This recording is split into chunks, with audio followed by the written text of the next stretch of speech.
This recipe has the delicate, sophisticated name of Vaca Atolada, or cow stuck in the mud. As you can tell by the name, this is not a dainty dish. This is a rugged dish for tough men who deserve a wholesome meal after a whole day of hard toil through rain and wind and weather. It's a satisfying stew of big chunks of beef ribs and lumps of starchy cassava. It was invented by the carreteiros, the cowboys and cattle drivers of the south and southwestern Brazil. Men who could get a cow unstuck from the mud quicker than you can watch this video. And if they couldn't, well, I guess there'd be more ribs for dinner. This episode of Cuca Brazuca comes to you thanks to the friendly carnivores over at pampasplains.com, the UK's only online food emporium with a passion for Argentinian beef. Argentinian beef comes from cattle that has been naturally reared and grass-fed in the absurdly large plains of the Pampas, which makes their beef supple in texture and rich in taste. Check out their beef, wine, and other world food products by visiting their site at www.pampasplains.com. And we thank them for their support of Cuca Brazuca. The origin of this dish is that the carreteiros would carry with them a certain amount of ribs already cooked and stored in fat.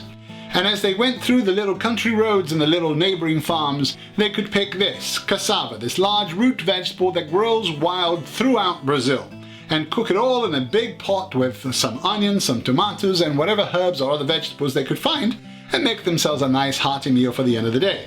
This is a typical Caipira dish, and that is to say it comes from the countryside of the state of São Paulo. Start by trimming the two ends of a cassava root weighing about 1 kilo. Then peel it. You can use any sturdy potato peeler.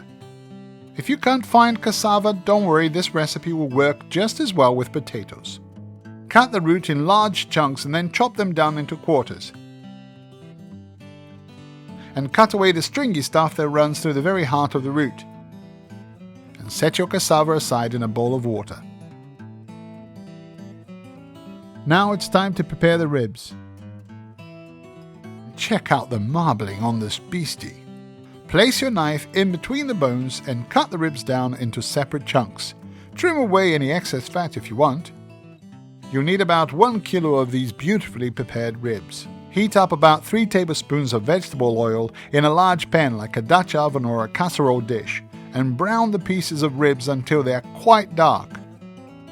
Make a space in the center of the pan and chuck in 2 cups of diced onions and 3 or 4 cloves of garlic, roughly chopped.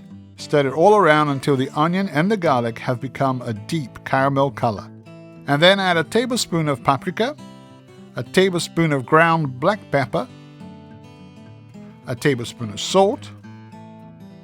Add a couple of cups of fresh tomato, roughly chopped, with seeds, skins and all. Stir it all around and then cover with 3 cups of beef stock and 4 cups of water. And 2 or 3 bay leaves. Finally, add in the cassava chunks and make sure they are covered by the juice. Lower the heat to a simmer and leave it bubbling there until the cows come home, or 3 hours, whichever comes first. Of course, you'll want to visit this every now and again, just to give it a quick stir, check if it needs more liquid, and, taunt your hunger.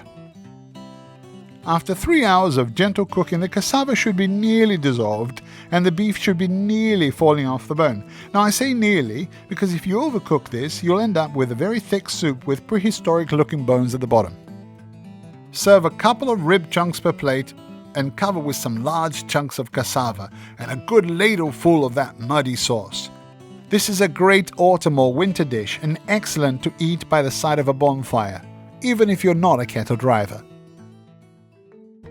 If you like our videos, you should check out our website, www.cucabrazuca.com, for all sorts of Brazilian food stuff. Or you can check out what I've been up to by going to facebook.com/cucabrazuca. Or follow @Nando Cuca on Twitter. But if for some mysterious reason all you can think of now is a big juicy steak, then head over to our sponsor site at www.pampasplains.com.